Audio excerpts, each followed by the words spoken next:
Bien, bonsoir à tous. Je ne peux que me réjouir de voir tout ce monde et ces jeunes visages, ce qui prouve qu'il y a beaucoup d'étudiants qui se passionnent pour cette question de la transformation. Tout le monde sait ici à quel point je suis engagé dans cette cause. Je me souviens d'avoir, avec notre ami Rubin ici, de Canal à l'école de Marne-la-Vallée, alors que le master se montait. Donc on voit que dans les écoles d'architecture, c'est un sujet. Et vous avez bien raison, parce que ça va être le travail des architectes pendant 25 ans, c'est absolument sûr. Alors pour autant, transformer des bureaux en logements, ce n'est pas du tout nouveau. Parce que tout a commencé, on pourrait dire, on va faire vite, dans les années 90. Je parle de Paris, là. De Paris et de sa première couronne, car c'est ça notre tableau de ce soir. À cette époque, Yves Lion, avec la RIVP, va réaliser une opération exemplaire rue Boileau, c'est dans le 16e. C'est l'ancien siège d'un pétrolier, un bâtiment construit par Urbain Cassan. Alors, les plus jeunes d'entre vous ne savent pas qui est Urbain Cassan, mais disons un Grand Prix de Rome. Vous voyez, un bâtiment extrêmement bien construit. Et justement, parce qu'il était bien construit, il pouvait être bien transformé. Et bien, c'est là toute la leçon que l'on va explorer à travers 3 opérations très, très intéressantes qui sont ici. Je vais donner quelques chiffres. En 93, il y avait 1993, 4,5 millions de mètres carrés de bureaux vides en Île-de-France. En 2013, 7%, plus de 7% du parc francilien est vacant. C'est assez intéressant, ce qui représente 3,6 millions. On va parler économie parce qu'on ne peut pas détacher ce sujet de l'économie, vous allez voir. C'est-à-dire que déjà, on voit que ce sujet va devenir une vraie question. Et la question qui se pose, c'est l'obsolescence. Pourquoi l'obsolescence? C'est qu'une étude qui a été faite a montré que sur 52 millions de mètres carrés de bureaux en Île-de-France, 57%, c'est-à-dire près de 60%, avaient été construits il y a plus de 20 ans. Donc on voit que l'obsolescence en matière de produits, puisque là il va s'agir de produits, eh bien, dans l'immobilier de bureau, si vous n'êtes pas dans les standards, eh bien ça se vend mal, ça se loue mal, et les gens s'en vont, ils vont ailleurs. Donc dès lors, le bâtiment devient vide, et lors se pose sa question de sa réutilisation ou de sa démolition, parce que c'est une option qui est évidemment tout à fait possible. Alors pour parler ce soir de ce sujet, nous avons réuni j'allais dire pas 3 personnes, mais 3 grandes opérations, mais toutes dans la première couronne. La première, il n'y a pas de hiérarchie bien sûr, la première est à Arcueil, je vais prendre la plus ancienne. La première est à Arcueil, c'est une résidence étudiant réalisée par TVK. La seconde est à Courbevoie, une opération réalisée par Reichen et Robert, donc, dont on va parler bien en détail avec Marc Warnery. Et puis la toute dernière, parce qu'elle a été ouverte il y a une semaine, livrée, présentée à la presse. Donc ça c'est à Charenton, c'est avec le groupe 3F donc, qui est ici. Et donc nous allons pouvoir parler de ces questions. Donc je vais demander à chacun d'entre vous de présenter brièvement quelle était la question qui était posée à Arcueil, à Courbevoie et à Charenton. Et ensuite, nous discuterons ensemble des questions de fond qui ont émergé à travers vos expériences, car le sujet de ce soir, c'est bien la transformation de bureaux en logement à l'épreuve des réalisations. Et quand je dis à l'épreuve, vous voyez le côté qui peut être un peu douloureux. On va en parler. Alors, commençons par TVK. C'est moi qui commence. Alors, Antoine Vigée-Colère. Je peux passer des slides? Ah, c'est ça, ok. Merci de cette invitation, Francis. Ça fait plaisir de revenir à la cité. Je ne sais pas comment... Voilà. Non, c'est pas ça, par contre. C'est pas le bon projet. Ça doit être après, j'imagine. Ah non, c'est pas ça. Attendez, je vais peut-être passer ça doit être un autre fichier, je pense. Ça doit être ça. Non, attendez. Alors, pendant qu'il précise les choses... Vous avez vu très furtivement l'opération Éole, parce qu'évidemment, dans Réinventer Paris, qui a été la grande consultation dont vous avez entendu parler, évidemment, la question de la transformation se posait. La question se pose. Donc mais ça, je vais dans le débat, laisser Pierre-Antoine en parler. Mais d'abord, revenons à Arcueil, parce que c'est la question.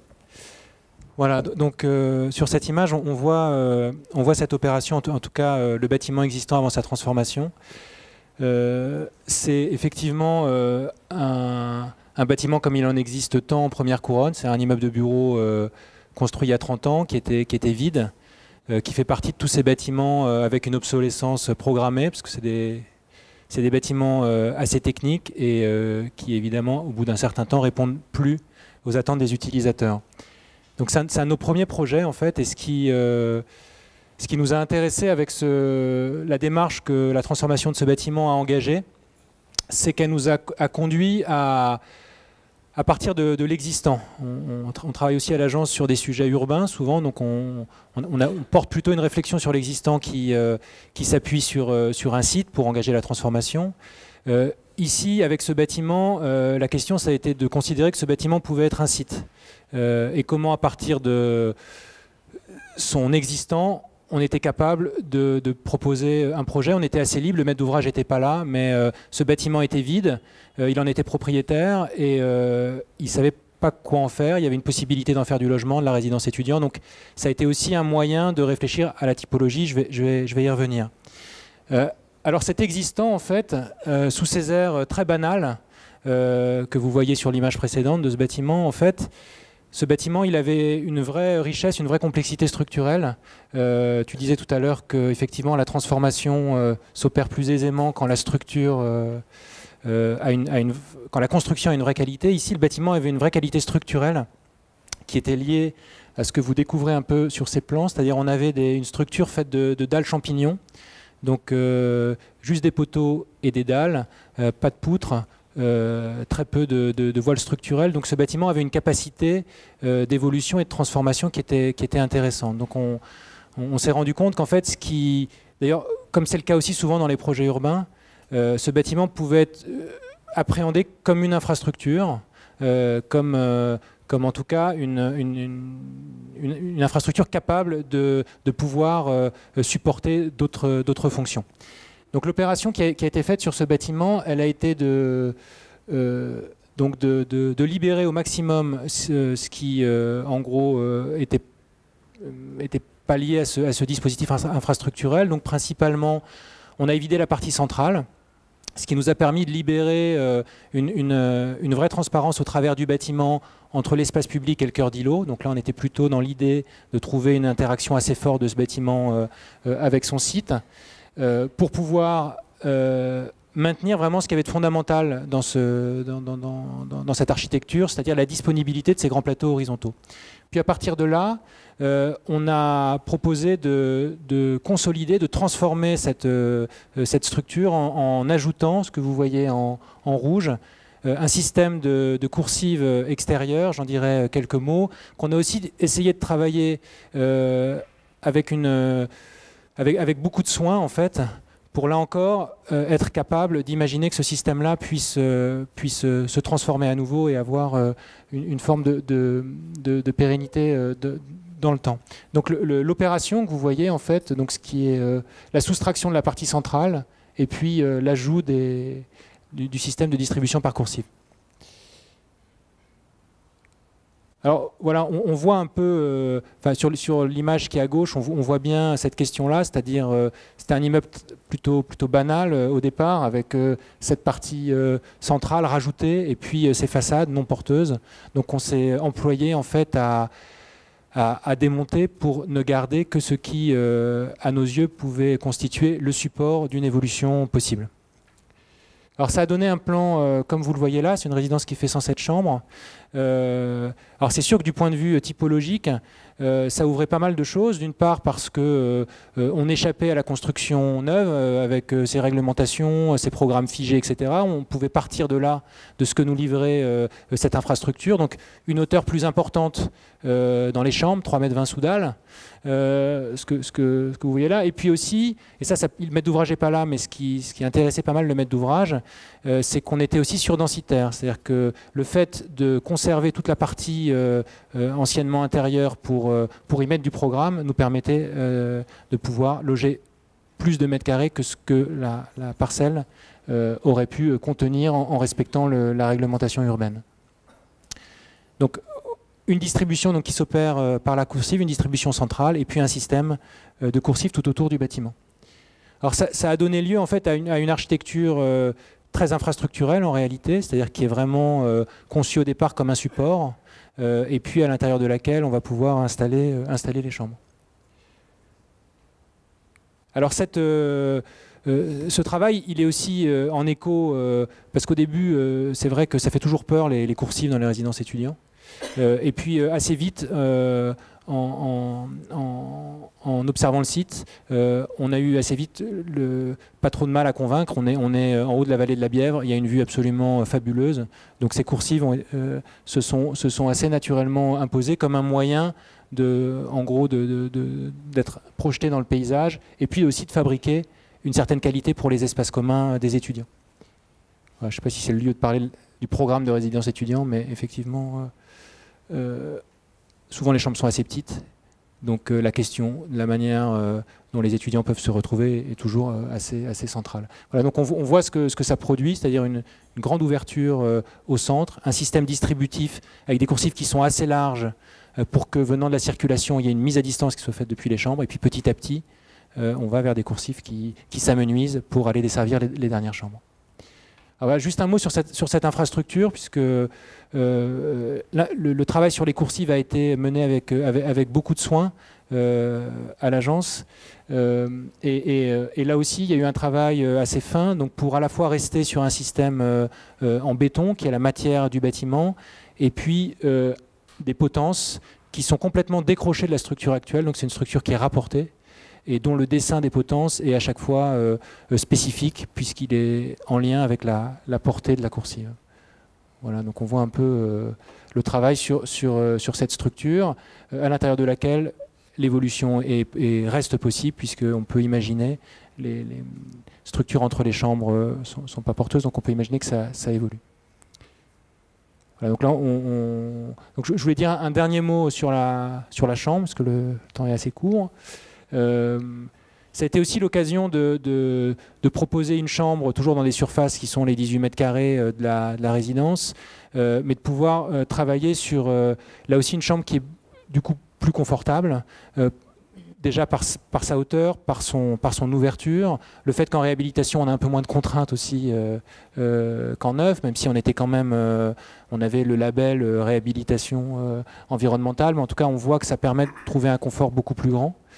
Et puis c'est sur la typologie de la chambre, la coursive a aussi un intérêt, puisque la desserte par le couloir central, vous savez, produit une entrée. Cette entrée consomme 2 ou 3 mètres carrés, ça dépend du plan de la chambre, et ça se paye dans l'espace de vie. Donc cette distribution par coursive, donc ça c'est un peu le plan type de la chambre, la distribution par coursive permet aussi de trouver une chambre beaucoup plus grande, qui est un peu profonde, mais dont la hauteur et le clair de vitrage permettent quand même de trouver une lumière très confortable. Voilà. Alors j'ai une question. Les étudiants qui ne savaient pas que c'était des bureaux avant, ils l'ont peut-être appris, mais c'était un logement qu'ils cherchaient. Est-ce que justement ces coursives ont créé les lieux de, j'allais dire, une certaine urbanité? Est-ce que les relations entre eux ont été, on a noté que vraiment, justement, ils y passaient du temps. Ce n'était pas uniquement un espace de fonctionnalité, que c'était un lieu, vous savez, pour aller accéder à son logement. Est-ce que ça a dépassé ça? C'est-à-dire, en clair, est-ce que vous avez réussi dans cette idée de donner plus pour accueillir en dehors de la cellule du logement? C'est vrai qu'on a beaucoup fantasmé, nous, sur ces coursives, parce qu'on avait vraiment l'idée d'en faire des sortes de rues un peu suspendues dans ce paysage. En plus, on rentre dans le bâtiment depuis la rue de façon très naturelle. La circulation est centrale, elle est très confortable. Enfin, j'ai pas pris toutes les images de cette distribution, mais c'est très agréable, il y a de la lumière. Puis à chaque fois que j'y passe, ça reste extrêmement bien entretenu. Les gens sont dessus, discutent, mais si tu veux, on imaginait que ce serait beaucoup plus investi d'une certaine manière, et en réalité, ça a l'air très polissé comme ça. Donc je me l'explique pas. Peut-être que les étudiants sont trop sages, je sais pas. Je sais pas. Bien, on va sauter à Courbevoie pour mieux revenir ensuite sur le sujet. Je vais passer la parole à Marc Warnery, donc, qui a dirigé le projet, conçu et dirigé le projet de Courbevoie, qui est un projet très important. Je crois que c'est la plus grande opération en Île-de-France en matière de transformation de bureaux en logement. Donc on n'est pas loin de la Défense. Hein, On est juste à côté de la Défense. On est juste à côté de la Défense et c'est vrai que la question de transformer en bâtiment de bureau en logement à la Défense, on va dire que ce n'est pas forcément non plus la tendance, mais ça s'explique de plusieurs points de vue. Si on parle de technique et de marché, c'était une vente de bâtiment par son propriétaire occupant qui déménageait. Donc on n'est pas sur du bien, on va dire, inscrit dans des bilans de foncière où il y a un taux de rentabilité. C'était vraiment on va dire, un particulier qui quittait son bâtiment. Il quittait son bâtiment, il voulait le vendre. Il ne voulait pas faire de projet, il voulait le vendre. Donc ceux qui pouvaient le racheter, c'est ceux qui pouvaient le valoriser par la suite. Certains imaginaient le remettre en bureau, il y a eu une compétition. Il s'est avéré que quelques promoteurs avaient imaginé la transformation en logement, mais avec beaucoup de conditions suspensives. Et c'est seulement que j'ai dit, mais on va dire, qui a su trouver la clé, on va dire, de la programmation pour la valorisation et la transformation de ce bâtiment. Donc en fait, c'est une opération où on a eu beaucoup de questionnements à l'origine sur son appréhension de l'existant, sur comment on peut le valoriser. Donc là, c'est son point rouge, c'est son implantation. Hein. On va dire schématiquement, la Défense, on est juste à côté. On est sur un bâtiment qui est, quand on l'appréhende, on va dire, dans un environnement qui est un environnement de proximité.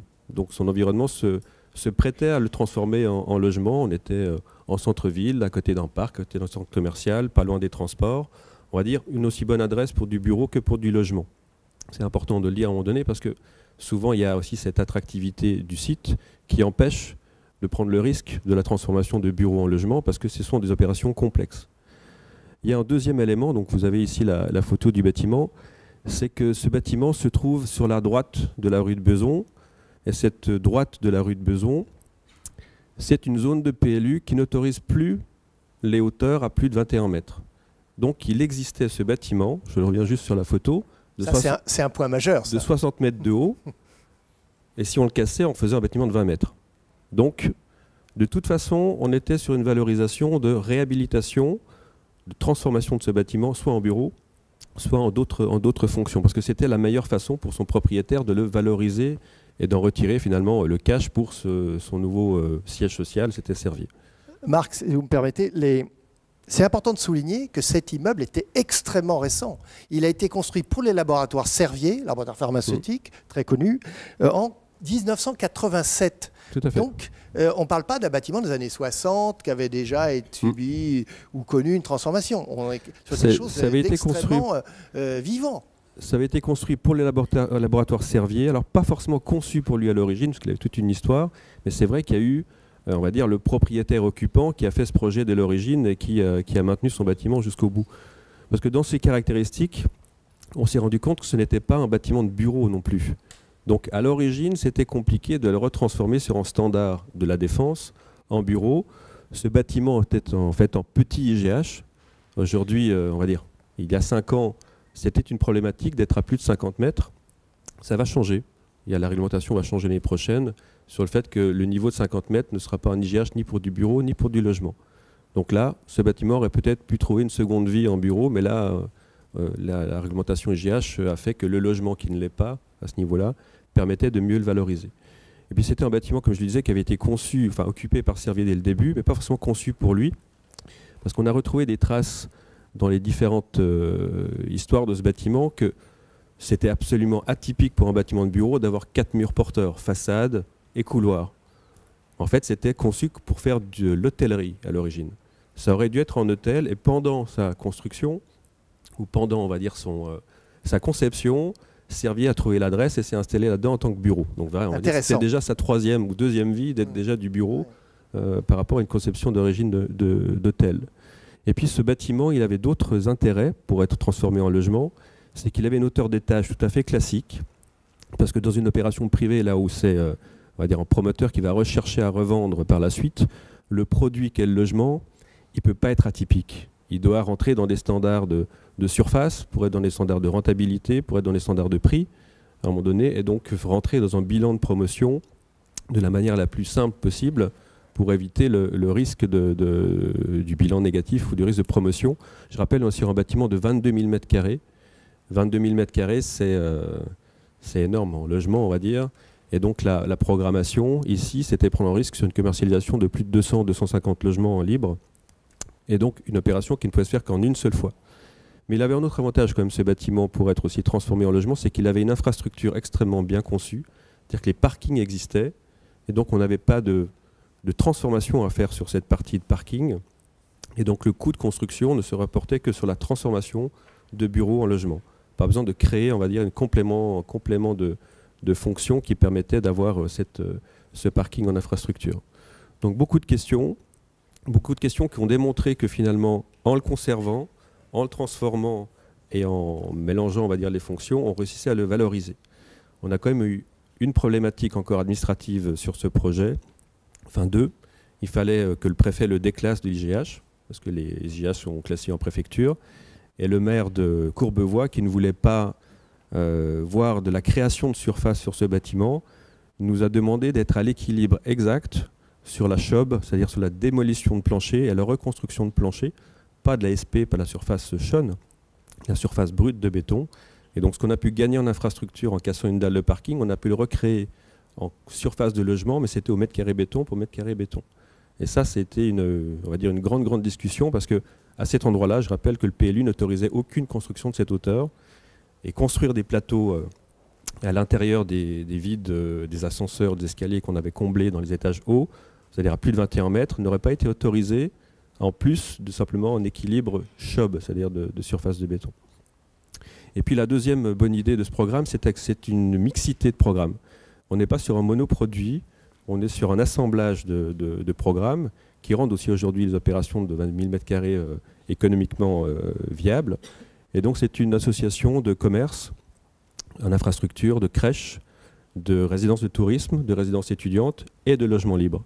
Et donc tout ça associé à ce bâtiment. Donc là vous avez les plans d'origine qui ont été cassés pour en faire des parties de commerce, pour refaire les halls. Toute la partie de travail sur la typologie de logement. Il fallait aussi que les logements on se rende plus compte qu'on était dans un bâtiment transformé, mais qu'on soit dans un bâtiment neuf.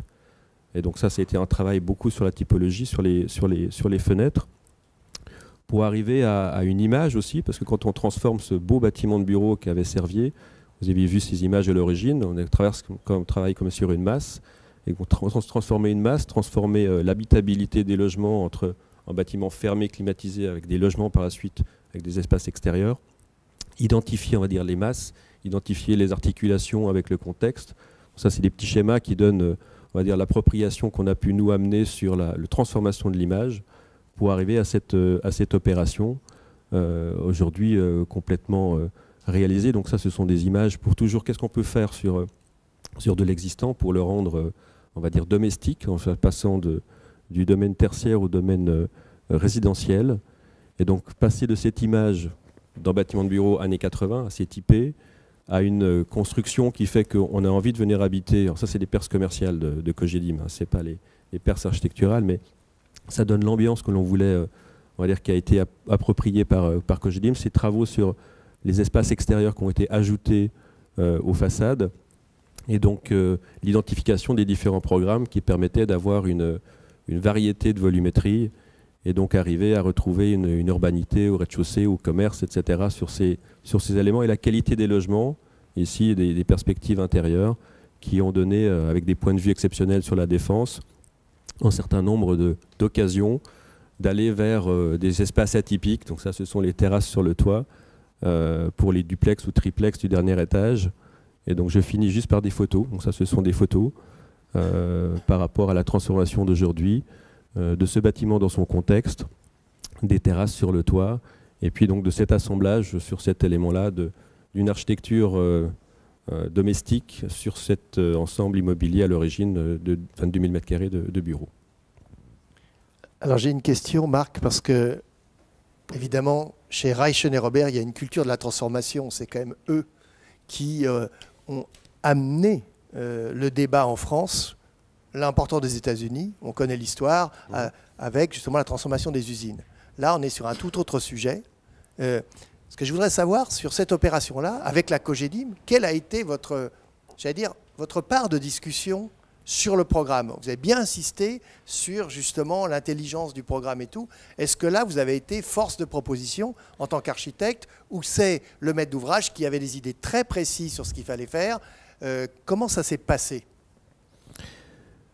On va dire que sur la programmation, il n'y avait pas à l'origine de quantification. On va dire qu'ils avaient besoin d'une variété de produits pour limiter les risques, pour réussir à faire des placements d'une résidence de tourisme, un placement d'une résidence étudiante. À nous, après, de pouvoir inventer l'assemblage au sein même de cette volumétrie qui existait.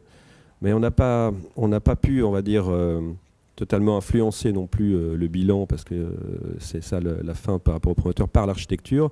Par contre, on a pu mieux valoriser la position de certains nombres d'espaces ou des typologies, pour qu'on soit sur de la qualité par rapport au logement. On a très très peu de petits logements.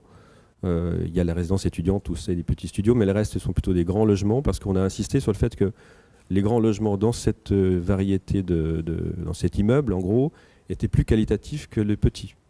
Donc on va dire que c'est par l'assemblage, dans l'assemblage, qu'on a pu forcer, mais on était sur une figure imposée beaucoup plus forte que sur une transformation du patrimoine industriel. Là, on était sur une figure imposée, on va dire, dans ces 3 dimensions, hauteur, largeur, profondeur, et on ne pouvait pas varier. Il fallait qu'on adapte on va dire notre programme à cette donnée-là. Donc c'est très différent de la reconversion de bâtiments, on va dire, historiques, où là, comme on le disait juste avant, on va dire ça permet de faire varier le programme, d'arriver avec où on va dire c'est l'espace qui est une donnée, la fonction qui est une variable. Donc le logement peut prendre plus de hauteur, peut prendre plus de profondeur, on peut avoir des assemblages différents. Ici, ce n'était pas vraiment le cas, parce qu'on était déjà dans un bâtiment années 80 extrêmement standard, où le côté atypique de ces plateaux-là n'existait pas, et donc on n'a pas pu faire varier ces éléments-là. On a pu jouer un peu sur les toits, mais pas énormément non plus. Donc c'est vraiment différent. C'est vraiment différent. Et dans la tradition de l'agence, c'est vrai qu'on a beaucoup cette réflexion sur la transformation. Aujourd'hui, on est carrément sur une réflexion sur la flexibilité programmatique dès l'origine, c'est-à-dire la manière d'imaginer le même bâtiment en logement ou en bureau. On a des promoteurs en province qui le font en disant, si je ne réussis pas à faire du bureau, est-ce que je peux y faire du logement? Et en fait, on a des bâtiments réversibles aujourd'hui, conçus comme étant des bâtiments pouvant avoir plusieurs vies, et où l'assemblage même à l'origine du logement par rapport au bureau n'est pas fixe. La conception même du bâtiment permettant les deux. C'est peut-être, on va dire, une possibilité de sortir de la reconversion, mais en tout cas, cet élément-là est intéressant aussi à appréhender aujourd'hui dans ce contexte de vétusté de certains bâtiments et de future vétusté dans d'autres opérations. On reviendra sur cette idée de réversibilité. J'espère qu'Antoine Dorigny, donc le directeur général de COGEDIM Île-de-France, nous rejoindra. Sa place est libre. On va aller à Charenton. D'abord, je vais passer la parole à Alain Moati, et puis ensuite à Madame Kremnitzer, responsable d'architecture et développement durable à l'immobilière 3F. Je voudrais savoir, là, quel était l'enjeu. Il y a une voie rapide, c'est quand même un facteur de bruit incroyable. Installer du logement, là, on voit déjà que l'enjeu, il est la barrière phonique. Mais évidemment, ce n'est pas la seule chose dans cette opération que tu vas nous expliquer. Oui, bien sûr, on va voir tout de suite que la problématique principale, c'était qu'on est juste au bord de l'autoroute A4. Mais associé à ça, il y a une vue magnifique et on est plein sud, ce qui a amené quand même un site, disons, désarticulé, parce que à la fois il fallait se protéger et à la fois il fallait profiter de toute la beauté du site qui offre quand même des fortes perspectives sur les lointains, sur la Seine. Enfin, c'est très beau, hein. Et le travail a été ce frottement entre ce site complexe et ce qu'on a voulu proposer, c'est justement, je voudrais voir juste la première image. Non, je vous en prie.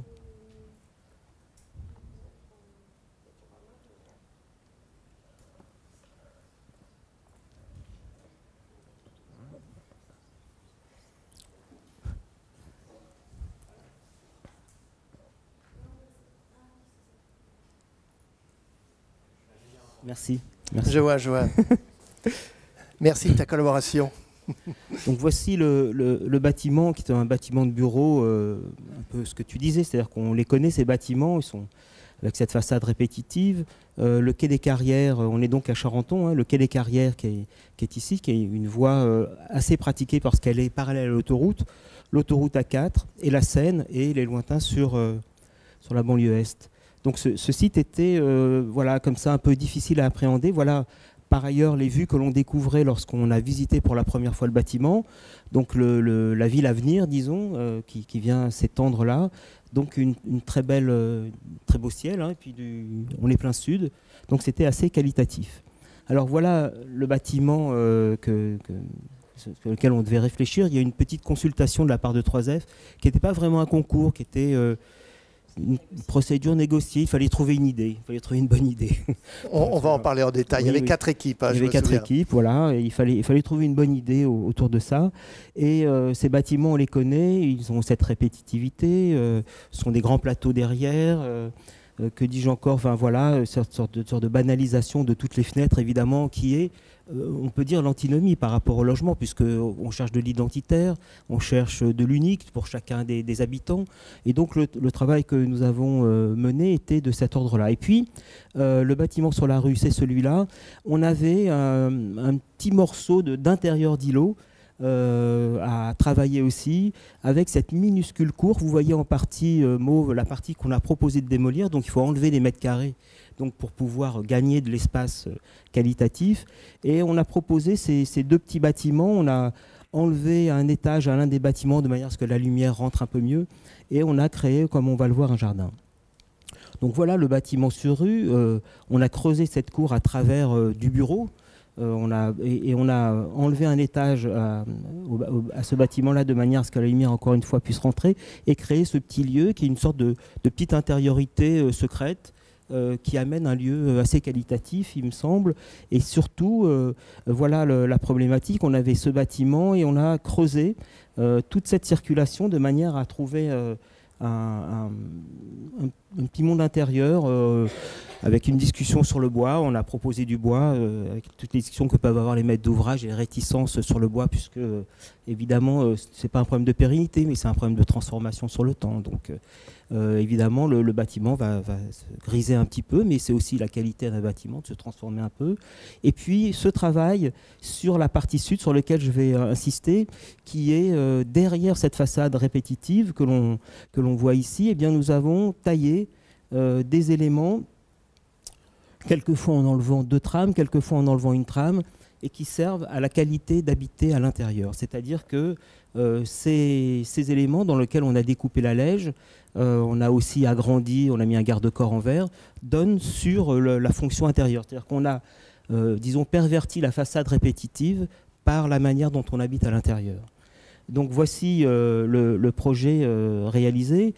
Cette façade que l'on voit encore une fois, dans laquelle on trouve la trace de la répétitivité, mais entaillée d'éléments de loggia, parce que derrière cette façade, on a enlevé les fenêtres et on a construit une nouvelle façade qui sert à la fois de lieu de circulation. Ce n'est pas vraiment un balcon, parce que vraiment au bord de l'autoroute A4, il n'est pas question de rester là, mais ça donne un espace extérieur, ça donne un espace qu'on peut végétaliser, et ça donne surtout, comme on va le voir, un cadrage sur le lointain. C'est-à-dire que ça enlève le côté premier plan et juste la rue en bas, on a une sorte d'intériorité, un espace intermédiaire. Ça fait une façade épaisse, tout simplement, mais cette épaisseur profite à l'intérieur du logement. Donc voici le détail. Hein. Il y a tout un débat aussi lorsqu'on plante un espace comme ça. C'est qui va entretenir les plantes? Ce sont des lieux loués. Qui va les entretenir? Qui les a plantés? Qui les entretient? Qui les arrose? Enfin, il y a eu des grands débats avec le maître d'ouvrage aussi, puisque le bâtiment, il est formidable quand on lit, mais il faut qu'il ait une certaine pérennité. Et puis cette proposition, encore une fois, de ramener du bois qui ramène à l'intérieur de ces éléments béton, disons, préfabriqués, un peu de tendresse, et surtout ce travail sur la loggia qui ramène surtout un lien avec comment on habite à l'intérieur. Alors cette double façade, elle est intéressante. Pourquoi? Parce que les bureaux, ce sont des grands plateaux et peu importe la fenêtre dans laquelle on tombe. Et les logements, ce sont des petites pièces. Et donc, il nous a fallu un élément de rattrapage qui nous permette de gérer l'intérieur comme on le voulait. Donc voici les photos réalisées. Il y a eu un travail de l'entreprise très attentif. Les détails de bois sont très beaux, c'est important, sont du logement social. On a porté une grande attention à ça. Voici aussi cet espace avec ces garde-corps en verre qui donnent juste devant les fenêtres de chacun des salons. Donc on avait un bâtiment de 12 mètres à peu près. Longtemps, on a eu un grand couloir au nord. Là, vous avez toute la façade sud, la façade nord. On a eu un grand couloir au nord et des appartements qui étaient mono-orientés. On a un peu abandonné ça pour avoir ce qui me tenait à cœur, c'est-à-dire proposer des salles de bain éclairées qui donnent à chaque fois devant une jardinière. Donc, encore une fois, ce travail de cette façade nous a permis de gérer nos cloisons comme on en avait envie et puis de trouver des espaces. Par exemple, ici, on a privilégié la chambre de manière à l'ouvrir et qu'elle ait une vue et un ensoleillement de qualité. Donc c'est ce travail de cette épaisseur qui est assez réduite, qui fait 70 cm, qu'on a gagné sur les surfaces habitables, et pour offrir cette liberté et surtout offrir ce petit espace dont on voit ici à quoi il sert, c'est-à-dire qu'il permet, avec ce garde-corps en verre, de cadrer l'extérieur, mais surtout de donner une sorte de protection vis-à-vis de cette autoroute qui est quand même assez lourd, enfin en tout cas assez inhabitable, mais par contre de promouvoir cette vue et de promouvoir cette épaisseur qui fait des cadrages. Et on a un énorme travail acoustique, on a du triple vitrage, ça aussi c'est assez lourd dans une opération de se payer du triple vitrage dans du logement. Avec 48 dB d'affaiblissement acoustique. Donc c'est ce travail-là. Et comme on peut le voir, il n'y a pas aussi de... le logement, c'est un bon renouvellement de l'air. Donc c'est un travail aussi sur le détail. C'est comment, avec ce renouvellement d'air, on n'abîme pas l'acoustique de l'intérieur du logement. Donc aussi un travail assez avec un acousticien, Jean-Paul Lamoureux, avec qui on a travaillé sur comment faire que la prise d'air pour le renouvellement d'air du logement ne grève pas tout le travail sur l'affaiblissement acoustique du logement. Donc voilà, on a ces épaisseurs. Lorsqu'on ouvre la fenêtre, on est comme un petit espace intérieur, une sorte de petit monte en bois comme ça qui a la qualité aussi de donner sur ces grands arbres qui existaient et qui font beaucoup pour la qualité du lieu. Donc voici la façade, un petit côté grande borne quand on a enlevé un peu cette répétition, on a ces grands éléments sculpturaux architecturaux, c'est très beau, et puis on a cette profondeur qui vient faire un fond à ces figures répétitives. Et puis voici l'intérieur de l'îlot. On avait proposé un jardin, donc il y a un parking en dessous, et construire sur un parking un jardin, c'est toujours compliqué pour un problème de surcharge. Et un jardin, c'est pas simplement un espace vert à plat.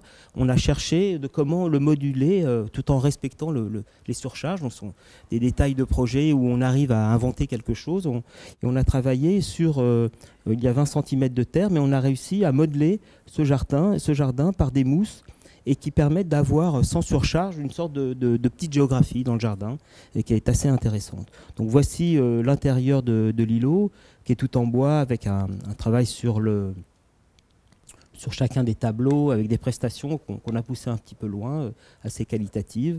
Et voici ce jardin. Donc voilà l'espace intérieur. Il y a une continuité entre, on offre ce jardin à la rue passante parce qu'on a créé des grandes transparences. Et voilà.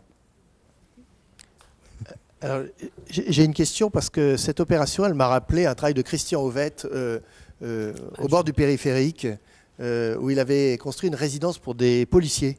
Alors des policiers sur le périphérique, porte de la Chapelle. Sauf que c'était vraiment sur le périphérique. Donc l'enfer du bruit avait amené l'architecte à travailler d'une manière très, j'en pourrais presque dire, introvertie. Or, je remarque que là, justement, tu as réussi à faire un peu autrement, d'essayer de donner quelques ouvertures. Oui, parce qu'on n'habite pas qu'à l'intérieur de son logement, on habite dans un site, on habite dans une vue, on habite dans un ensoleillement. C'est surtout ça dans lequel on habite. Tout le reste, le fonctionnel, on habite dans disons, je vais aller un peu fort, mais dans l'imaginaire du lieu. C'est ça qui est important. La qualité du logement, c'est certes important, mais ce qui est important, c'est comment on s'approprie tout ce qui nous environne. Là, il y avait quand même une vue magnifique. Donc, il n'était pas question de ce monde introverti. Christian Ovett adorait les espaces introvertis. Donc, je connais très bien ce projet. Il a fait une double peau avec une ventilation dans la double peau. Moi, je préfère, malgré le bruit, parce que lorsqu'on ferme les fenêtres, évidemment, c'est qualitatif. Et puis, on peut aussi aller fumer, on peut aussi planter quelque chose. Ce sont des petits actes du quotidien. Le logement, c'est du quotidien. C'est de la répétition et du quotidien. Et donc, trouver de l'hétérogène dans une façade répétitive, c'était ça le projet. Et surtout, trouver une sorte d'humanisation d'un élément architectural monumental. Alors, je vais passer la parole à Anne Kremnitzer. Donc, vous êtes la maître d'ouvrage. Je ne sais pas si on dit comme ça. J'ai noté que dans votre communication, vous parliez de transformer des bureaux en une résidence intergénérationnelle. Ici à Charenton, oui, effectivement, on a des petits logements, donc beaucoup de T1, T2 et 2 T3 en location. En colocation, c'est ça, et donc effectivement qui s'adresse plutôt à des jeunes ou à des personnes âgées. C'était une façon pour nous d'arriver aussi à monter l'opération, parce que toute la difficulté qui était ici à Charenton, mais qu'on rencontre également sur les autres projets qu'on développe, je vais vous montrer quelques exemples, c'est la question de l'équilibre économique de ces opérations.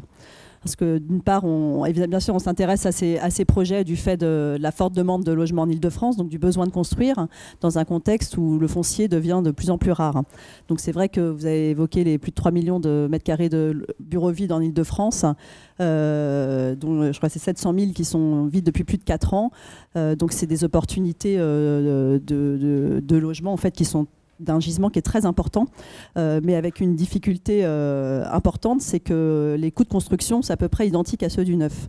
J'imagine que c'est le cas aussi à peu près de vos opérations. C'est le cas à Charenton, on est à 1 500 € du mètre carré, donc c'est à peu près de l'ordre. Mais ces terrains construits ne sont pas vendus au prix de terrains vides. Donc pour trouver l'équilibre économique, c'est assez complexe, et c'est là où on est très sollicité par des propriétaires de bureaux pour regarder leur patrimoine, mais ils ont souvent des prétentions de vente qui sont élevées. Donc effectivement, c'est pas simple. Donc il y a les critères qu'on va regarder. Alors après, il faut isoler le cas de la ville de Paris qui est un peu particulier, où il y a beaucoup de transformations de bureaux en logement, mais la ville de Paris a un dispositif spécifique de commercialité des mètres carrés, où en fait quand on achète un patrimoine de bureau, on peut revendre des mètres carrés à des gens qui voudraient construire du bureau ailleurs. Donc c'est un dispositif qui permet d'équilibrer les opérations, mais qu'on n'a que dans quelques arrondissements parisiens où le besoin en logement est fort et on a un déséquilibre logement-bureau. Autrement, c'est plus compliqué. Effectivement, un des critères importants, c'est ce que vous avez évoqué d'ailleurs aussi à Courbevoie, c'est la densité. C'est que effectivement, ces opérations permettent souvent de garder une densité importante qu'on ne saurait pas faire en démolissant et en reconstruisant. Donc ça, c'est un des critères qui nous permet effectivement de rentabiliser ces opérations et de retrouver un équilibre avec les coûts maîtrisés du logement social. Donc ça, c'est assez important. À Charenton, effectivement, le fait d'avoir des petits logements, et c'est du financement PLS. Alors le PLS, c'est la 3e strate de logements sociaux. Il y a le PLAI, le plus et le PLS. Donc c'est ceux qui sont loués les plus chers dans les logements sociaux, donc avec des loyers aussi un peu plus importants. Donc ça, c'est possible dans des villes comme Charenton qui sont très attractives. C'est pas possible partout de monter des opérations avec uniquement cette typologie de financement. Donc ça, c'est aussi un critère important. Et puis après, c'est également de trouver le bon candidat, parce que tous les immeubles de bureaux ne se prêtent pas facilement à la transformation en logement. À Charenton, on a un immeuble de 12 mètres d'épaisseur, donc c'est vrai que ça facilite. Le logement supporte mal des épaisseurs importantes, ou alors il y a trop de mètres carrés perdus. Si on doit commencer à scier au milieu du bâtiment avec des trous, on va perdre des mètres carrés qui seront vendus par le propriétaire de bureau. Donc ça, c'est la question de la typologie du bâtiment est quand même importante. On a donc l'épaisseur qui compte, la rationalité constructive aussi, sa capacité à se transformer en logement. Et puis également les questions de pollution et d'amiante. Si on commence à avoir beaucoup d'amiante, ça coûte extrêmement cher. Donc ça, c'est pareil, c'est des sujets qui mettent en péril ces opérations-là. Et il y a un autre sujet dont on parle encore peu, mais qui nous intéresse également, c'est l'économie de CO2. puisque dans ces opérations-là, on garde la structure, une structure béton.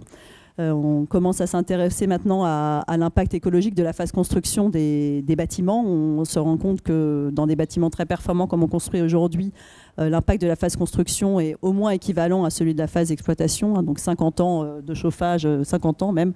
Donc ça commence à des sujets auxquels on s'intéresse. Donc effectivement, c'est la question de l'énergie grise. Donc le fait de ne pas avoir à reconstruire d'infrastructures, de fondations et de structures, c'est aussi intéressant dans ces termes-là. Donc voilà un peu les sujets qui nous préoccupent. Donc effectivement, cette opération a été livrée, c'est la première. Alors on avait quelques petites opérations résiduelles de petits bureaux qui avaient été des locaux 3F ou quoi qu'on avait transformés, mais celle de Charenton, c'est la première opération. Donc on est très content de la qualité de cette opération. Alors justement, comment, parce que puisque c'est votre première grande opération, pourquoi avoir choisi ce défi tellement fort d'être sur l'autoroute où vous n'êtes pas facilité la vie, on pourrait dire parce que j'imagine qu'il y a plein d'autres opérations. Partout, par exemple, à Arcueil, leur opération, elle est plutôt dans un quartier calme, on pourrait dire. Alors, effectivement, il y a effectivement la nuisance sonore est réelle. Hein, elle est là, elle est clairement là et elle est importante. Néanmoins, on a des vues extraordinaires depuis le bâtiment. On est à 2 pas de Paris, c'est vraiment dans un secteur extrêmement bien placé, extrêmement près, donc ça joue aussi beaucoup. On peut imaginer que d'ici 5, 10, 15 ans, les nuisances sonores ont très fortement diminué, donc effectivement il y en a pour un certain temps, mais la situation sera sûrement plus favorable après. Et puis on a cette vue sur la Seine, sur les lointains qui sont absolument magnifiques. Et puis à Charenton, il y a clairement plus de foncier pour construire. Donc je dirais que ça se regarde aussi de ce côté-là, parce qu'il y a très peu de... Voilà. Et puis les élus viennent aussi nous chercher parce qu'ils se retrouvent avec ces carcasses vides qui sont dévalorisantes aussi en ville. Et donc ils ont aussi eux, besoin de construire des logements. Et donc ils nous sollicitent aussi dans ce cadre-là. Alors, vous vouliez montrer d'autres opérations ou vous voulez les montrer après c'est juste allez-y. Pour vous montrer, on a d'autres, dans des contextes un peu différents. On a une autre opération à Pantin où Ouais, c'est ça. Alors, c'est moi qui passe. Hop. Bon, celle-là, vous l'avez vue. C'est celle-ci, où là, en fait, on avait 3 plots de bureaux que vous voyez au-dessus, là. Et on a racheté les 2 plots de droite pour les transformer en logements. C'est une opération de 69 logements. Et là, on est au contraire sur un plot qui fait 20 mètres sur 20, enfin sur 2 plots en fait qui sont imbriqués l'un dans l'autre. Mais finalement, on se rend compte qu'on arrive à sortir un plan des logements extrêmement bien organisés, avec des usages intéressants dans ce bâtiment qui est très profond. Et en fait, celui-là aussi, je dirais, s'y prête très bien. Et puis avec une transformation d'image également importante. Donc là, en fait, on garde toute la structure et on vient juste déposer la façade et reposer une façade en bois, en panneau bloc, qui vient créer cette nouvelle façade et toute son isolation. Et là, on est en copropriété. Là, c'est un autre cas de figure. On est à Montreuil. Et on rachète donc ce petit immeuble là, ce petit immeuble d'angle qui sont des bureaux aujourd'hui, que l'on va donc transformer, mais également surélever, puisque là on a des possibilités donc d'extension. Et là également le bâtiment occupe toute la parcelle. Donc c'est un bâtiment comme ça. Autrement on aurait eu une emprise au sol limitée. Donc là on occupe toute la parcelle et ça permet aussi ça de sortir l'opération, parce que là on achète les mètres carrés relativement chers. Et puis on a d'autres projets qui sont un peu plus en amont. Un projet de transformation également à Saint-Denis, là, donc ce bâtiment-là, qu'on va transformer en une trentaine de logements, en maintenant la banque en activité en rez-de-chaussée. Donc ça va être assez complexe. Et puis là, on n'est pas maître d'ouvrage, là, mais on travaille avec Emerige là, en VFA sur l'immeuble de Morland. C'est dans le cadre de Réinventer Paris. Donc là aussi, un immeuble qui va devenir du logement. Avec David Chipperfield. Voilà. Ce qui me frappe, à part évidemment la Prade, c'est que vous êtes tous partis de bâtiments d'une banalité à pleurer. Mais c'est vraiment incroyable de voir ces bâtiments d'une médiocrité architecturale forte. Tout à l'heure, j'ai fait l'éloge du bâtiment de Cassan, transformé magnifiquement par Yves Lion. Mais vous, alors, vous êtes attaqué à du hard, comme on dit. Hein. C'est incroyable, mais est-ce que finalement, ce n'est pas là une chance? Est-ce que finalement, cette nouvelle vie, c'est la deuxième chance pour un bâtiment, finalement, vous voyez, de retrouver... J'ai pas peur de glisser le mot esthétique dans le débat, parce qu'à un moment, il faut peut-être refaire la ville, non? Marc? C'est sûr que on va dire que le besoin ou l'envie des voisins de voir ces immeubles se transformer aide à faire le projet. Mais ça ne veut pas dire qu'ils les veulent forcément transformer en logement. Ils aimeraient la réhabilitation de ces bâtiments, leur transformation, leur remise à niveau. Et c'est vrai que le fait que ce sont des bâtiments vétustes ou qui sont vides ou qui sont mal entretenus parfois aide au processus de faire accepter le projet. On a quand même assez souvent... nous on a eu sur Courbevoie cette idée de quand même l'acceptation de faire autant de logements finalement dans ce bâtiment de bureau, et là ça a été le même combat que pour n'importe quel nouveau projet ou nouveaux arrivants dans des quartiers, de faire accepter la transformation, la population qui arrive, les nouveaux voisinages, etc. Mais c'est vrai que travailler sur ce type de patrimoine nous rend un peu plus on va dire inventif à faire des choses, et on pense que c'est toujours mieux après qu'avant, ce qui est assez facile, on va dire, dans ce cadre de contexte de bâtiment, mais c'est quand même un enjeu de faire quelque chose qui soit acceptable. Tu dis des bâtiments sans qualité, je pense que c'est pas tout à fait esthétique. Hein. Oui, je pense que c'est pas tout à fait vrai, peut-être au premier regard, mais dans le cas d'Arcueil, il y avait une structure très intéressante, très bien construite. Dans le cas du bâtiment que tu montes, il y avait une façade. Qui est cachée derrière des panneaux de façade. Certes, mais c'est constitutif des fondamentaux de ces architectures-là. Moi, ce que ça m'évoque, avoir aussi vos projets que je ne connaissais pas, on se rend compte que de partir de l'existant permet d'inventer des logements différents. Et ça me paraît intéressant, c'est-à-dire qu'effectivement, construire des logements sur l'autoroute, on le ferait sans doute pas ou difficilement. Le principe de façade épaisse, tout le soin que tu as mis dans cette façade qui doit se protéger du bruit, j'imagine faire aussi un tampon thermique parce qu'on est plein sud. Dans le cas d'Arcueil, c'est pareil, c'est-à-dire les chambres, on n'aurait jamais pu faire des chambres comme ça. Donc là, on voit que dans le bâtiment que tu as présenté, il y a cette surhauteur. On doit rentrer d'une certaine manière dans une économie qui est complexe, parce que c'est vrai que ça coûte... on a construit à peu près à 1 100 € du mètre carré Schön, mais grosso modo, par rapport au budget dont on aurait pu disposer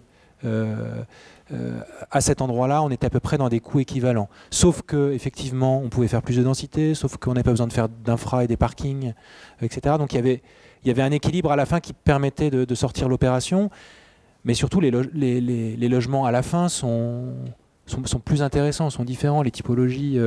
Donc, il me semble qu'un des enseignements, en tout cas, de ces opérations, c'est que partant d'un existant, on est capable de proposer des choses qu'on a beaucoup de mal à faire dans des opérations neuves qui sont beaucoup plus contraintes et qui correspondent à des cahiers des charges dont il est beaucoup plus difficile de déroger. Dois-je comprendre, Antoine, que tu nous dis là ce soir que finalement c'est plus stimulant en fait, que de partir de cette réalité qui parfois est un peu dure, un peu difficile, voire ingrate, et bien justement c'est là que vous pouvez aller encore plus loin. C'est ça que j'entends ? C'est un grand classique de l'architecture. Les situations les plus complexes, les plus difficiles, sont toujours celles qui sont le plus créatrices d'inventivité, de détournement. Donc ouais, je pense. Alain ? La question, je ne sais pas si elle est esthétique, mais en tout cas elle est urbaine. C'est vraiment le problème. C'est-à-dire que, si je prends le cas de Charenton, mais le vôtre aussi, c'est un bâtiment qui n'appartient à personne. Il n'est pas regardé, il est oublié, disons, dans la ville.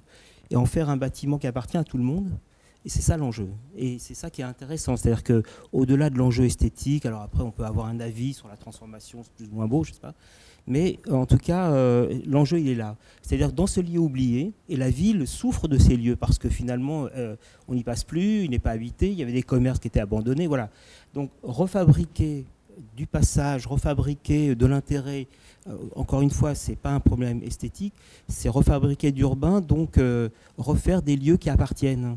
Et la ville, si on ne l'entretient pas par des lieux qui appartiennent à quelqu'un, eh bien, elle disparaît. Et donc, c'est des lieux abandonnés. Et ces lieux abandonnés, ils créent des espaces où les choses se désagrègent. Et donc, c'est ça qui est intéressant. C'est refabriquer de la ville pour réentretenir la ville. Et surtout, ce qui est important, et on le voit aujourd'hui, c'est que la problématique n'est pas d'étendre les villes, c'est de la rebâtir sur elle-même et de redonner de la qualité à chaque mètre carré de la ville qui existe. Et c'est ça l'enjeu. Enfin, en tout cas, moi, je l'ai pris le projet exactement comme ça. Je me suis dit, finalement, c'est un lieu oublié. Cette façade, on la connaît. Hein. Il y en a des kilomètres carrés dans Paris ou même en France. Et donc, c'était ça l'enjeu. Je pense que, et quand tu dis c'est stimulant, oui, c'est stimulant parce que de refaire vivre quelque chose qui est en souffrance, eh bien, c'est ça. Il faut penser la ville, PAN, et c'est ça qui est intéressant. Marc, justement, on parlait de la culture de l'agence sur Reichen et Robert. Est-ce que ça vous a poussé dans une sorte de culture de la recherche, comme on dirait un programme de recherche, vous qui passez pour les grands spécialistes de la reconversion?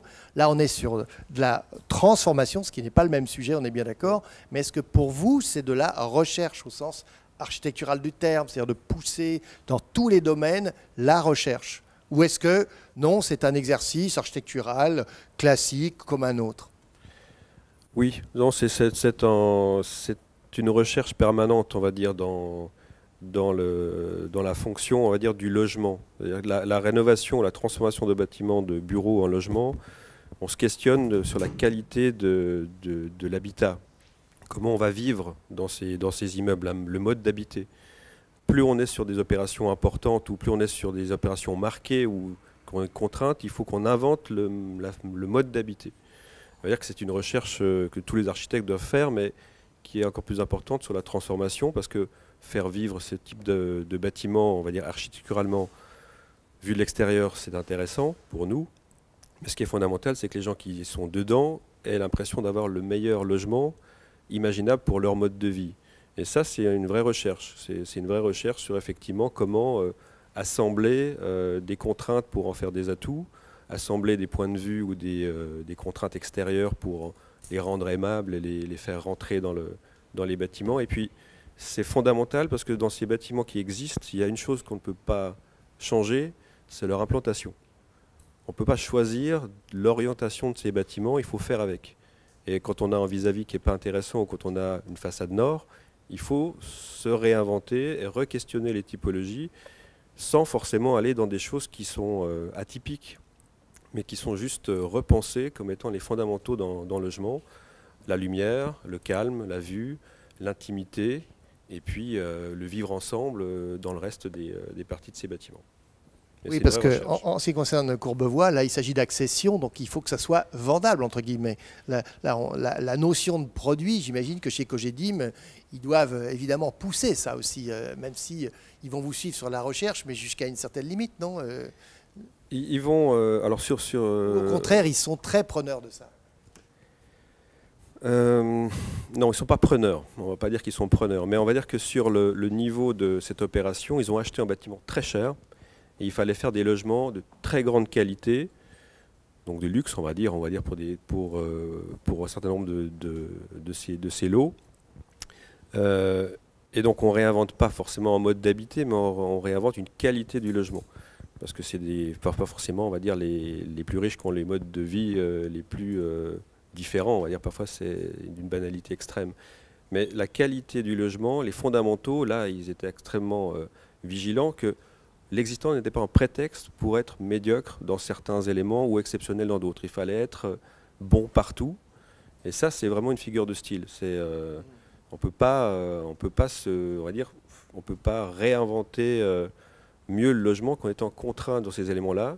Mais à la fin, c'est jamais une excuse que de faire des mauvais logements. On ne peut pas dire il y en a 5-6 qui ne sont pas beaux, je ne vous les montre pas. Il faut que tous les logements soient aussi bien que dans une opération neuve. Ça, c'est fondamental. Et c'est un vrai travail. C'est un vrai travail de conception de logement, de le savoir-faire dans ce type de bâtiment. Alors, Anna Kremnitzer, je voulais vous demander justement, je voulais revenir sur le mot recherche. Est-ce que au groupe 3F, justement, vous considérez la transformation comme un programme de recherche à part entière? Est-ce que vous poussez l'expérimentation? Est-ce que vous poussez les architectes à expérimenter et donc même à prendre des risques dans ce domaine? C'est vrai que l'intérêt par rapport schémas types, le logement est quand même assez normé, avec des surfaces très normées, des réglementations qui s'imposent effectivement à quelques dérogations là, qui permettent quelques souplesses d'aménagement aussi. Et on fait des choses qu'on ne ferait pas en construction neuve. Donc là, on ne voit pas bien sur la photo, mais on a des très grands halls, des halls double hauteur extrêmement généreux qu'on ne ferait effectivement pas en construction neuve. Et on peut avoir, alors là, le bâtiment est très bien, on est plutôt sur des petits logements, donc je dirais que les plans sont assez classiques. Mais l'opération qu'on va faire à Saint-Denis, on va avoir des plans de logement complètement atypiques. Donc c'est aussi un des intérêts de ces opérations-là, c'est d'avoir des plans qui ont des qualités qu'on n'arrive plus à avoir en construction neuve, quoi. Et puis là également, je pense que sur cette opération, ce qui est très intéressant, c'est cette double façade. Donc avec ce béton préfa, on n'imagine pas construire un bâtiment comme ça en neuf. Et la façade qui au départ, effectivement, on passe devant en se disant que ça a peu d'intérêt. En fait, on a été assez, je pense, sublimé par le travail des architectes. Là, sur cette opération, on a une façade d'une qualité très importante, donc qu'on n'aurait probablement pas eu sur un bâtiment neuf. Donc je pense que même en qualité de logement et en qualité architecturale que ça produit, c'est vraiment intéressant. Ça incite aussi à mettre l'argent, pas forcément effectivement dans l'infrastructure, à le mettre ailleurs. Mais moi, il me semble aussi que ce dont on parle ce soir, c'est révélateur de la question du temps, parce que l'architecture, c'est l'espace, mais c'est aussi le temps. On voit que ces bâtiments sont dans des cycles de vie, c'est-à-dire ils deviennent obsolètes, on les transforme. Forcément, ça questionne la manière dont seront transformés les bâtiments que nous avons nous-mêmes transformés. Et je pense ça, alors il y a une économie de ressources qui est évidente quand on transforme les bâtiments, mais on doit aussi être capable de se projeter dans la manière dont ces bâtiments pourront eux-mêmes évoluer. Donc il y a des outils structurels, il y a des outils réglementaires, il faut essayer d'anticiper au maximum sur les questions distributives de sécurité, parce que c'est vrai que ça évolue, mais les évolutions sont quand même souvent légères, quoi. Elles sont pas forcément, tout n'est pas forcément remis en cause fondamentalement, donc voilà, mais en tout cas, ça me paraît essentiel. C'est pour ça que, sur Arcueil, on s'est beaucoup intéressé sur cette notion d'infrastructure au départ, c'est-à-dire d'être capable de dépouiller au maximum l'architecture à ce qui constitue son essence première, pour pouvoir se dire que si demain c'est plus une résidence, ça peut redevenir autre chose. Pourquoi pas du bureau, pourquoi pas du logement, etc. Oui, donc c'est bien la question de la réversibilité qui devient maintenant, on pourrait dire, presque une rengaine. Et c'est assez intéressant de se placer dans cette optique de l'hyper-flexibilité, on pourrait le dire comme ça. Alors, on a vu quelques images de Paris tout à l'heure. Alors, juste un mot pour Paris, parce qu'on parle de la première couronne ici, mais quand même, sans oublier qu'il y a la ville-centre. Et Paris a quand même transformé 393 000 m² de bureaux récemment. C'est assez intéressant de voir que c'est quand même à très très grande échelle que tout ça se passe. Et l'une des opérations dans Réinventer Paris, c'était Éole, le triangle Éole. Tu peux nous parler de cette... Ouais, j'avais peut-être une diapo que je pouvais mettre parce qu'elle montrait, je vais essayer de la retrouver, mais maintenant je suis habitué. J'avais... Attendez, peut-être par contre, comment est-ce qu'on avance? C'est avec le... Je voulais juste vous montrer une image. Ah voilà, c'était ça. Bon. Qui illustre un peu ce que... Situer ça, parce oui, que... je peux peut-être en dire juste un mot, mais je vais pas du tout présenter le projet. C'est effectivement un des sites de Réinventer Paris. Un site extrêmement contraint, encerclé par les voies ferrées, avec une topographie très complexe. Et c'est vrai il y avait plusieurs terrains, je dirais, d'innovation. On est tout proche de l'expérimentation du boulevard McDonald déjà. Alors on est juste en face. Effectivement, on est juste en face. On est dans un endroit très enclavé. Donc il y avait l'idée que les conditions de ce site pouvaient déjà construire un programme. Donc on a beaucoup travaillé autour de la notion de programme avec 5000 m² de sport, du travail, de l'habitat, donc du loisir, plusieurs auberges, un programme un peu comme Marc, tu le montrais tout à l'heure, c'est un programme qui intègre énormément de choses différentes pour être capable de trouver du foisonnement dans les usages et puis de fabriquer une centralité. C'est un site très fermé mais qui accueille une gare qui vient d'ouvrir, donc les conditions ont beaucoup changé. Mais sur cette question de... Voilà, là on voit le principe de la coupe en fait, qui est une géographie qui travaillent avec les infrastructures et puis des rez-de-chaussée avec des programmes communs. Mais voilà, ce que je voulais juste montrer, c'est que ce qu'on est en train de développer pendant les études, c'est de trouver des bâtiments qui, à minima, sont aussi conçus structurellement avec des minimums de points porteurs, des systèmes de poteaux dalles, donc qui peuvent permettre une certaine flexibilité, une certaine réversibilité, et qui aussi font avec les réglementations existantes en considérant qu'on peut passer de l'ERP au logement, c'est-à-dire qu'il faut adapter les largeurs d'escalier, il faut revoir les distances, mais en tout cas on peut, aujourd'hui il y a un hôtel, cet hôtel pourra, donc qui est classé en ERP, va pouvoir devenir du logement.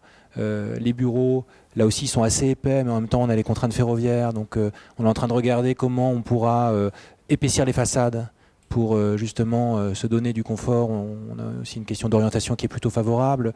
Donc, en tout cas, l'ambition qu'on porte et qu'on pousse et qu'on développe, c'est de pouvoir permettre cette évolutivité et en même temps voir avec le maître d'ouvrage comment on arrive à rentrer dans des surcoûts qui soient modérés. Donc c'est toute une économie globale. Là, on a la chance en fait d'avoir un maître d'ouvrage qui a fait le choix de ne pas faire de parking. Donc ça libère aussi de l'argent pour pouvoir faire une structure un peu mieux dessinée, pour pouvoir élargir certains escaliers. Donc il y a toute une mécanique globale. Ça ne vous a pas échappé que les terrains sont très chers. Il y a eu un peu une course quand même sur les financements. Et donc c'est pas facile, mais en tout cas, il me semble que c'est devenu un peu une nécessité. Je voudrais juste dire une chose par rapport à tout vouloir penser, c'est-à-dire si on commence à penser à ce que les choses deviendront et comment les autres feront, c'est du démiurge. Donc moi, il me semble aussi qu'il faut il faut savoir ce qu'on veut faire, c'est-à-dire que peut-être que plus un bâtiment est déjà lui-même avec ses excès et ses tares à venir, peut-être plus on pourra le détourner. C'est assez intéressant aussi. C'est-à-dire que finalement, plus il a d'identité, plus on pourra lui donner quelque chose en plus ou lui renlever. Donc je ne sais pas, je sais qu'il y a beaucoup de gens qui écrivent autour de ça, parce qu'effectivement il y a une réflexion autour de ça, mais je ne sais pas si finalement on ne va pas assécher le système. C'est-à-dire que finalement, donner de l'identité au lieu abandonné, c'est notre travail. Rendre habitable, c'est notre travail d'architecte. C'est ça, rendre habitable. Mais pas habitable juste le logement, c'est le lieu, le quartier, les vues, voilà, tout prendre pour que ce soit habitable. Ainsi, j'ai l'impression que trouver l'identitaire fort, excessif, à un endroit, qui demain deviendra autre chose, eh bien c'est ça qui est qualitatif. Donc on verra ce que donne aussi ce travail, disons, sur de vouloir encore une fois tout penser depuis le départ. Je dis toujours, Notre-Dame, c'est un studio génial. C'est un appart avec une pièce, mais génial, où on pourrait faire plein de choses. Et je pense que plus le lieu est identitaire, peut-être plus on aura envie de lui donner quelque chose encore, ou de lui enlever. Et c'est ça qui est la transformation, tu disais esthétique, mais elle n'est pas que ça, parce qu'elle est touchée à l'identité de l'origine. Et c'est ça qui est intéressant, parce que l'identité, c'est ça qui fonde la ville. C'est ça qui font qu'on reconnaît, on habite quelque part, on habite dans un endroit, on habite dans un lieu, on habite dans un quartier. C'est ça qui forme la ville. Et que ces quartiers soient tous différents et que dans leur excès, ils nous donnent tous quelque chose, c'est ça qui est intéressant. C'est pas la banalisation pensée. Et je sais que je vois des projets qui apparaissent avec cette volonté de vouloir maîtriser le futur. Donc je pense que là, il faut faire attention à quand même qualifier et surqualifier, en tout cas nous, on travaille comme ça, à surqualifier les lieux de manière à ce qu'on puisse les transformer demain avec une base comme on avait chacun, et s'appuyer sur cette base très qualifiée pour l'amener ailleurs. C'est ça le travail intéressant. Juste un dernier mot, c'est on préfère rencontrer une personne qui a des qualités, avec qui on débat, et ce qui est intéressant, ce qu'on quitte cette personne, c'est qu'est-ce qu'elle a laissé en nous, qu'est-ce qu'on a laissé là. Et c'est ça la qualité, c'est la qualité de l'échange. Et la beauté, elle est là, elle est dans cette rencontre du lieu et la manière de l'amener ailleurs. C'est ça. Enfin, il me semble que notre travail, il est là, et c'est ça qui est intéressant. Enfin, peut-être pour préciser ma pensée, il ne s'agit pas du tout de prévoir le futur et les usages. Enfin, non, mais c'est vrai que c'est important pour comprendre. L'idée, c'est plutôt de rendre possible. C'est-à-dire quand on a fait la place de la République, par exemple, ce qui nous intéressait, c'était justement de ne pas prévoir ce qui pourrait s'y faire, mais de proposer des conditions qui fassent qu'on puisse y faire absolument ce qu'on veut, que la place soit ce que les gens y font. Ça nécessite un travail architectural très fort, très précis, de trouver aussi une identité solide. Enfin, vous avez vu Arcueil, c'est-à-dire cette résidence, je pense qu'elle a une identité très forte. Et par contre, cette identité très forte, elle n'entrave pas la possibilité du bâtiment de s'inscrire dans des cycles qui eux-mêmes peuvent évoluer. Enfin, pour moi, ça c'est important, c'est ce qu'on essaie de travailler à l'agence, y compris dans les projets urbains. Parce que les projets urbains, les problématiques sont exactement les mêmes. Quand vous faites de la ville, vous pouvez proposer une vision dans 20 ans, mais vous savez très bien que cette vision-là, elle sera de toute façon amenée à évoluer. Donc la question qui compte, c'est qu'est-ce qui est structurant, qu'est-ce qui est fondamental. Et autour de ça, les choses doivent pouvoir continuer à se construire. Donc il me semble que en tout cas, l'architecture doit pouvoir être capable de définir ce qui est fondamental, de le traiter avec beaucoup de qualité pour qu'à partir de ces fondements-là, il puisse y avoir des choses différentes qui arrivent, quoi. Alors je vais rester sur ce mot des fondamentaux, parce que là tu t'adresses par terre d'étudiants et de jeunes architectes. C'est assez intéressant, parce que, et je vais ouvrir les questions à la salle. J'imagine que vous avez tous envie de poser des questions spécifiques ou même génériques sur cette question, parce que la question est les deux, en fait, hein, spécifique dans chacun de vos cas, mais en même temps, on voit bien générique la question de la banalité qui devient justement une recherche d'identité, une requalification, c'est vraiment très très important. Donc voilà, les questions sont ouvertes.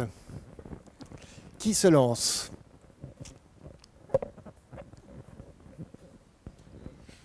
Oui.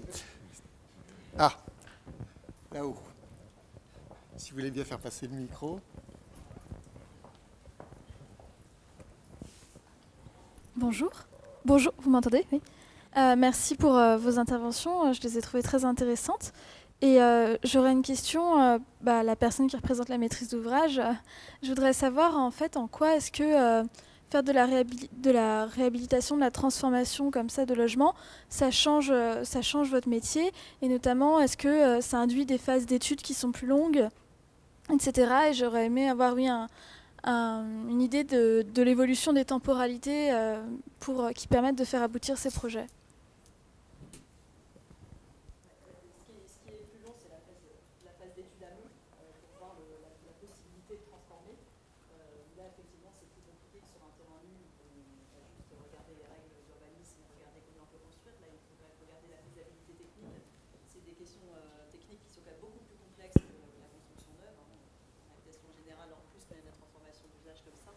Donc cette phase-là est plus importante. Après, au niveau du projet lui-même, là, on a dû déposer le permis quelques mois, 3 mois après votre désignation sur Charenton. Non, le projet s'est fait en 17 mois, je crois, au global, entre la désignation de l'architecte et la livraison. Donc on est dans des temporalités analogues à celles de construction neuve. Et là, particulièrement d'ailleurs efficace, parce que tout s'est déroulé parfaitement du début à la fin, quoi. Donc en termes de la temporalité, elle est au niveau d'études amont, on regarde pas mal de sujets, il y a parfois des complexités assez importantes sur la transformation, c'est beaucoup moins évident à analyser, mais voilà, puis des discussions longues aussi avec des vendeurs qui veulent vendent un actif, qui vendent un patrimoine construit et qui imaginent qu'il a une valorisation importante, mais pour l'inscrire dans l'économie générale du logement et en particulier du logement social, ça demande aussi d'accepter l'état actuel de la valorisation du bien, quoi. Vu la complexité de l'opération de Courbevoie, j'imagine que là, le projet a pris peut-être beaucoup plus de temps qu'un autre projet pour poursuivre dans la question. Ça a pris un peu moins de 3 ans. Ça a pris 32 mois entre l'acquisition et la livraison de tous les logements. Donc c'est quand même allé assez vite, hein. Il y avait une 20aine de mois de chantier. C'est quand même allé très très vite. C'est C'est Alors nécessaire. pour du neuf, vous auriez mis combien de temps pour qu'ils aient des éléments de comparaison? On aurait mis à peu près la même chose, je pense. Ah bon? Voilà, non, c'est pas un prétexte. Ce type d'opération n'est pas un prétexte parce que ça reste une opération immobilière. Et le portage de l'immobilier, quand on est sur de la promotion simple, porté en actifs qu'ils ont achetés, je vais arrondir, entre 40 et 50 millions d'euros, ça coûte beaucoup d'argent. Et donc ce portage-là, il faut qu'il le valorise très vite. Donc la réhabilitation, c'est effectivement avant d'acheter, ils réfléchissent beaucoup. Mais une fois que le projet est enclenché et que la ligne, la cible est identifiée, ça doit aller aussi vite qu'un autre projet. C'est normal que ça soit dans cette production-là. Donc il faut que l'intelligence du projet soit très en amont pour bien savoir où l'architecture va amener, on va dire, une qualité sur ces bâtiments, où est-ce qu'il faut qu'on ait de la technique, où est-ce qu'il faut qu'on équilibre, on va dire, les performances avec les investissements. Et là où on va amener le plus sur chacune des opérations, voilà, qui permettra à celle-ci d'être appropriable par ses futurs habitants. Mais ça reste question de temps. C'est la même chose, c'est une obligation, en tout cas dans le privé avec Cogedim, que d'avoir un objectif de retour, on va dire, sur l'investissement assez rapide. Et parfois c'est ça qui douche certaines ardeurs de certains promoteurs en disant ça va être trop long, j'ai trop de risques sur le permis, je n'y vais pas, j'ai trop de risques sur l'existant, trop de risques de découverte, et qui fait que la transformation bureau-logement est quand même assez sensible. Mais une fois que tout ça est identifié, ça va très vite.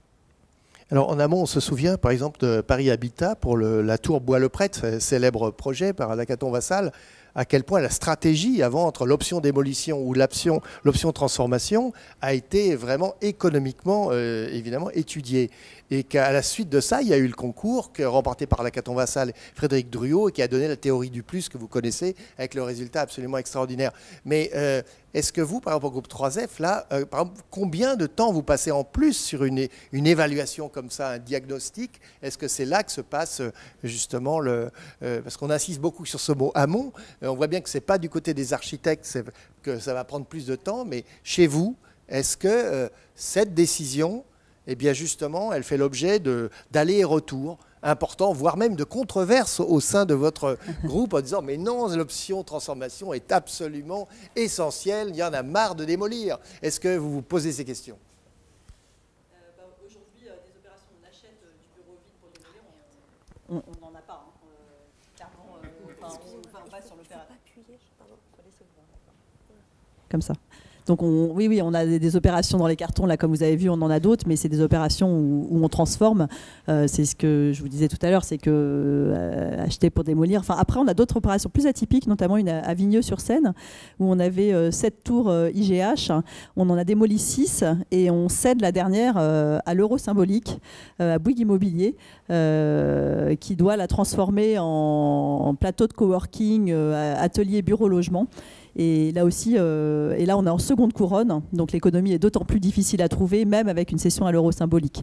Donc ça montre aussi toute la difficulté de l'exercice. Mais après, le temps d'étude en amont, il est variable en fonction des projets. Mais oui, clairement, il est plus long. Après, on peut aussi avoir du temps gagné. C'est ce qui a été déjà aussi un peu dit sur l'acceptabilité du projet. Effectivement, implanter un projet de logements sociaux dans les communes, c'est pas toujours simple. Il peut y avoir du temps de concertation, il peut y avoir des recours, il peut y avoir tout un tas de sujets. Et c'est vrai que quand le bâtiment est déjà là, d'autant plus un bâtiment qui est vide, qui est désaffecté, du coup, c'est vrai que ça peut être aussi, ça peut être un avantage en termes même de calendrier. Autre question? Bonjour, merci beaucoup pour tout ce que vous nous avez apporté. Est-ce qu'aujourd'hui on peut imaginer transformer les bureaux en autre chose que des logements, ou est-ce qu'au niveau rentabilité c'est infaisable, ou est-ce qu'un jour peut-être ça le sera, et si oui, en quoi, et je sais pas, un centre commercial ou mieux, je sais pas, une galerie ou quelque chose qui revienne vraiment à la ville, du coup, que ce soit partie intégrante du tissu urbain peut-être. La question dépasse le déficit de logement qui existe, hein, bien sûr. Mais donc là, c'est intéressant de voir est-ce que justement cette option du tout logement, ça peut être autre chose. Déjà, vous répondez d'une certaine manière à Courbevoie. Le choix du logement est l'aboutissement du test de plusieurs programmes. On va tester généralement, on teste de l'hôtellerie, on teste de la résidence gérée, on teste du bureau parfois. Pour voir quel est l'équilibre le plus facile à atteindre entre une opérationnalité et un rendement, on va dire, de plan et investissement. Quand on est sur la cession, c'est-à-dire quand on est dans de la valorisation dans le bâtiment, et que le vendeur veut vendre, les acheteurs testent tous les programmes. On ne peut pas forcément imaginer que l'hôtel soit une réponse facile, parce qu'un hôtel, c'est une adresse. Ce n'est pas un produit, entre guillemets, facile à placer. Et après, c'est des rendements différents, etc. Mais tous ces bâtiments sont en permanence testés avec une multitude de programmes. Nous, ce qu'on remarque, c'est que c'est l'assemblage des différents programmes qui donne généralement à ces opérations une certaine importance, en équilibre. C'est une équation un peu complexe entre rendre de la vie active sur les rez-de-chaussée, créer du service, associer des modes d'habiter ou des produits pour faire que, par la mixité et l'assemblage, on arrive à faire quelque chose de plus qualitatif que sur du monoproduit. Ça, c'est des opérations d'une certaine taille. Mais c'est clair que tout est testé et c'est que le bilan et l'économie qui, finalement, choisissent à la fin l'équilibre entre un vendeur et un acheteur.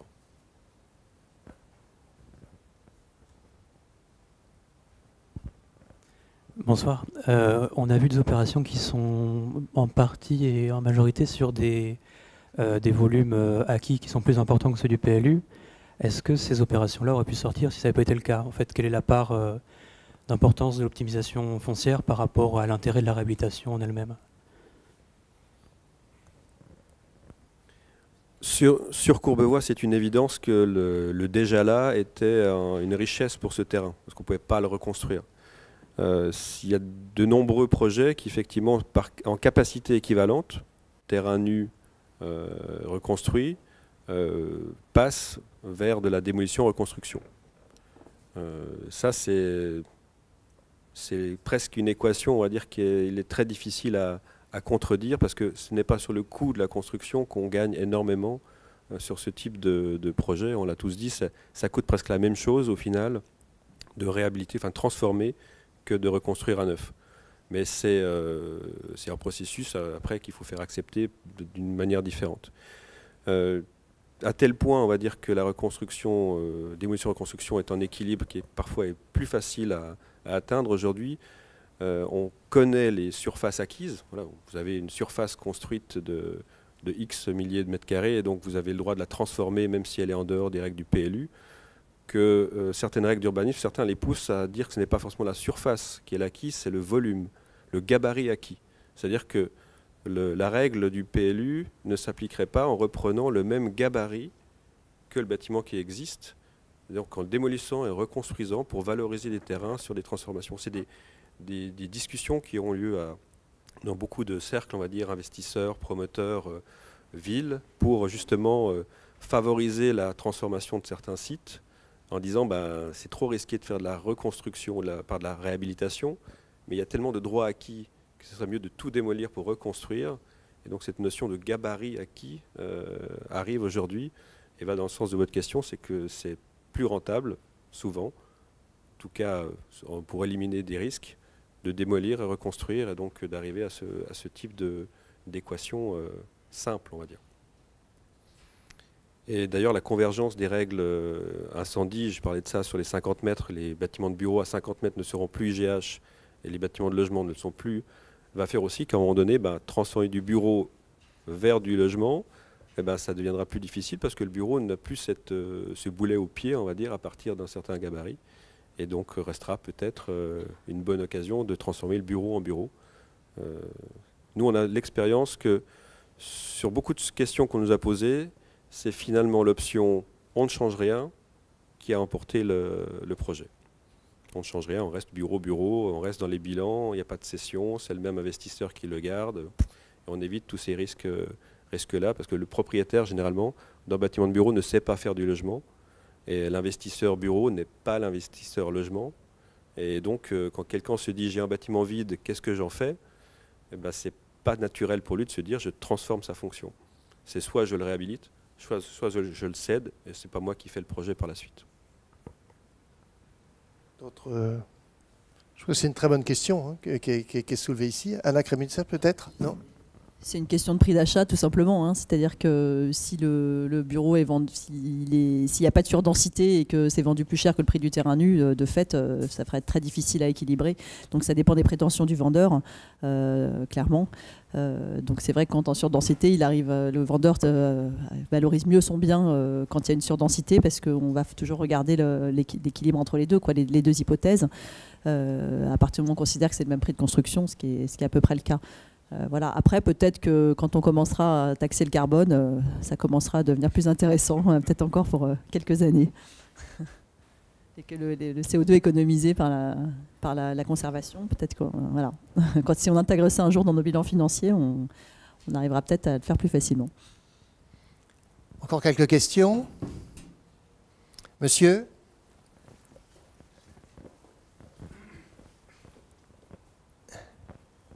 Bonsoir. Alors j'ai une question très simple. J'aimerais bien savoir, on a parlé au tout début du nombre de mètres carrés qui sont vides aujourd'hui à Paris ou en région parisienne. Donc j'aimerais bien savoir pourquoi on construit autant de bureaux aujourd'hui. Parce qu'il y a beaucoup d'espaces vides et j'ai l'impression que tous les programmes qui se font aujourd'hui ont besoin ou sont obligés de rajouter encore des bureaux, sachant qu'il y a encore il y a un besoin beaucoup plus important en logement. Et en connexion avec cette question, on a parlé rapidement de la question de l'obsolescence programmée. Et donc, j'aimerais bien creuser un peu cette question, savoir un peu la différence entre l'obsolescence programmée et la réversibilité. J'ai l'impression que c'est juste un joli mot pour un même problème. Donc voilà. Alors, il y a deux questions là. Sur la Paris, pourquoi Paris, c'est au sens Grand Paris, j'imagine. Ouais. Pourquoi on construit encore plus de bureaux alors que... Aujourd'hui, on va construire moins de bureaux, surtout dans Paris en rénovation, parce que le PLU a changé. Je ne sais pas si vous avez suivi ça. Et dans la rénovation, le PLU va favoriser la construction de logements et d'espaces verts. Donc ça va être un frein dans Paris à la reconversion de bureaux. Hein. Je parle en réhabilitation. Hein. Donc ça va être un frein. Donc on va revenir à la ville de Paris promeut les logements en majorité. Et donc ils se sont aperçus que les opérations de reconversion de bureaux ou d'extension de bureaux étaient effectivement majoritaires, lucratives. Pourquoi on le fait? Parce que c'est lucratif. Hein. Les bureaux, c'est ce qui coûte pas cher et puis ce qui permet d'avoir aussi... C'est un produit financier, hein, les bâtiments comme ça. Ce sont des produits financiers. Je crois qu'il faut le dire aussi. Il y a de l'architecture et tout, dont on se raconte. Hein. Mais ce sont des produits financiers où il y a beaucoup d'argent en jeu. Ce sont tout le travail sur les promoteurs privés, c'est beaucoup d'argent. Hein. C'est les transactions financières autour de l'immobilier à Paris. L'année dernière, c'est 52 milliards d'euros. Donc il faut voir que c'est des masses d'argent très importantes. Le PLU, aujourd'hui, va limiter ça. Il va y avoir, encore une fois, on ne va pas pouvoir étendre plus de 10% de la surface existante en bureau. Par contre, ça va ouvrir à des surfaces de logement. Donc, première réponse. Voilà. Et puis, l'autre chose, c'est que les bureaux deviennent très vite caducs. C'est-à-dire que aujourd'hui, il y a toute une réflexion très, très intéressante sur le monde du travail. C'est-à-dire qu'on a fait des bureaux, des barres de 12 mètres, de 15 mètres, de 18 mètres. C'était un type où il y a eu énormément de produits construits. Et sur ces produits de 12, 15 et 18 mètres, aujourd'hui, eh bien, on s'aperçoit, et ça rentre dans les mètres carrés que l'on trouve inintéressantes aujourd'hui, on s'aperçoit que ce n'est plus la manière de travailler et que le monde du travail est en train d'exploser avec le numérique, le travail nomade. Enfin, et donc, on est en train de transformer ça. Il y a beaucoup de bureaux qui sont devenus aujourd'hui inintéressants, donc plus personne ne veut, qui étaient des merveilles il y a 5 ans. Donc c'est tout ça qui est en train de...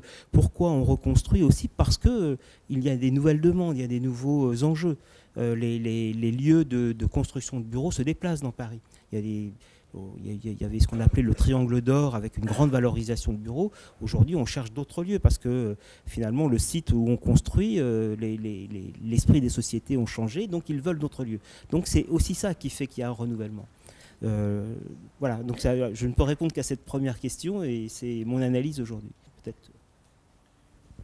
sur la proportion qu'on a en Ile-de-France de bureaux vacants, il y a un organisme, hein, c'est l'Observatoire régional de l'immobilier d'entreprise, l'ORIE, qui tient un jour tous les ans l'inventaire de ces surfaces de bureaux construites, neuves, vacantes depuis une année, 2 ans, 3 ans, 4 ans. On a parlé des 700 ou quelques centaines de milliers de mètres carrés de surface planchée. Ils les ont analysés, pourquoi ils étaient vides. Et dans le résultat, 1 fois sur 2, c'est parce qu'il y avait un projet en cours dessus. C'est-à-dire que c'était des bâtiments qui allaient être rénovés, donc qui étaient vides le temps du projet et qui après repassaient dans d'autres éléments. Une bonne partie de ces bâtiments vides à la fin sont aussi des émiettage. C'est très peu de gros bâtiments, c'est parfois des tout petits bâtiments. Et la vacance en pourcentage aujourd'hui qu'il y a sur l'Île-de-France permet, on va dire, aussi la mutation, le déménagement. Je dirais jamais 100% des surfaces occupées, sinon il n'y a plus de mobilité. Donc il y aura toujours un pourcentage résiduel. Et si on additionne les deux, les bâtiments vides depuis moins d'une année, c'est-à-dire qui sont mis sur le marché à ceux de plus de 4 ans, finalement ne sont pas forcément très grands viviers. Moi j'ai participé à ce type de travaux, ne sont pas forcément très grands viviers de projets potentiels de logement, parce qu'il y a aussi des sites après qui parfois ne s'y adaptent pas. On est en milieu industriel, on est sur des endroits qui ne sont pas desservis, on ne pourra pas forcément les transformer. Donc ça c'est l'état actuel, on va dire, du marché. Mais il y a des très grandes études là-dessus, vous vous adressez à l'ORIE, vous aurez un vrai catalogue de l'état actuel, et qui n'est pas en stress, hein, pour eux de dire il y a beaucoup de vacances, ce n'est pas un problème. Sur la question de la réversibilité, la question n'est pas la même. Ce n'est pas de dire dans 5 ans ou dans 8 ans, je changerai la fonction de ce bâtiment. Généralement, la réversibilité, c'est au moment du démarrage du projet. Quand vous créez une adresse de bureau dans une opération X ou Y qui n'existe pas, c'est prendre un risque. Et généralement, c'est là où les bâtiments restent vides au début. Et si on veut prendre le risque pour un promoteur de construire du bureau sur une gare du Grand Paris où aujourd'hui il n'y a pas d'adresse bureau, on va faire des opérations de 10 ou 15 000 m², il faut quand même des gros preneurs pour les occuper. La réversibilité, nous on le prend comme étant le temps du projet. C'est-à-dire que toute la conception est faite pour qu'au moment où on arrive au bout et on n'a pas réussi à faire du bureau, on puisse en faire du logement, ou on puisse en faire une autre destination. Et cet élément-là, c'est la réversibilité au temps du projet, ce n'est pas dans sa vie à moyen terme, parce que le bâtiment, quand il est construit, si on est sur de la promotion, il est vendu à la découpe. Si on est sur du bureau, c'est un produit financier, il est porté par le promoteur, vendu à un investisseur, et dans les 8 ou 9 ans qui suivent, il est revendu, revendu, revendu. Donc on va dire qu'on n'a plus la préoccupation du projet d'origine. Et on va dire, cette réversibilité-là, c'est de la conception. Ce n'est pas imaginer le mode de vie de demain, mais c'est dans le temps de la conception. Ce qu'on fait nous avec des petits promoteurs en province où le bâtiment de bureau est encore de plus en plus difficile à faire sortir, parfois même les opérations de logement, c'est de ne pas présager l'emplacement des bureaux ou des logements dans le même volume. Et donc c'est un bâtiment qui pourrait être à 70% occupé par des logements ou à 70% occupé par du bureau. Ça reste le même volume. On joue sur le fait qu'on n'a pas besoin de déposer les plans intérieurs au niveau du permis, mais simplement la destination. Donc on ne localise pas le logement dans le bâtiment ni le bureau. Et cette réversibilité-là, ça lui permet de mettre sur le marché des choses qui font une conception, une originalité et une attention particulière sur son projet. Et ça, c'est comme ça qu'on se sert de la réversibilité. Ce n'est pas imaginer que dans 15 ans, tous les bâtiments de bureaux seront transformés en logements, etc., etc. C'est absolument pas ça. C'est pas le truc, c'est pas ça. Et d'ailleurs, on ne pourrait pas l'imaginer parce qu'on vient de le parler avant sur la question des taxes bureaux. Faire du bureau, c'est extrêmement taxé.